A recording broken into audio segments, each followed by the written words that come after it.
ہندوستان دارل حرب ہے یا دارل اسلام؟ سب سے پہلے یہ سمجھ لیجئے کہ دارل اسلام اسے کہتے ہیں جہاں مسلمان اپنے دین پر عمل کر سکیں، نماز، روزہ، اذان، جمعہ، عید اور دیگر اسلامی شعائر ظاہری طور پر ادا کر سکیں، اور دارالحرب وہ ہوتا ہے جہاں اسلامی احکام اور شعائر پر پابندی ہو۔ اب ہندوستان کو دیکھتے ہیں، یہاں مسجدیں آباد ہیں، اذانیں ہو رہی ہیں، جمعہ و عید ادا ہو رہی ہے، مدارس قائم ہیں اور مسلمان اپنے دین پر آزادی کے ساتھ عمل کر رہے ہیں۔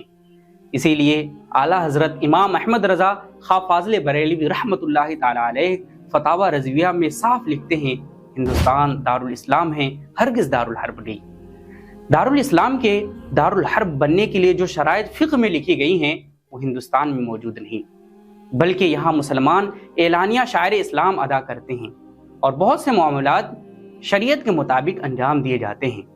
لہٰذا بغیر علم کے ہندوستان کو دارالحرب کہنا درست نہیں۔ علماء حق کی بات سنیں، فتنوں سے بچیں۔ السلام علیکم ورحمۃ اللہ۔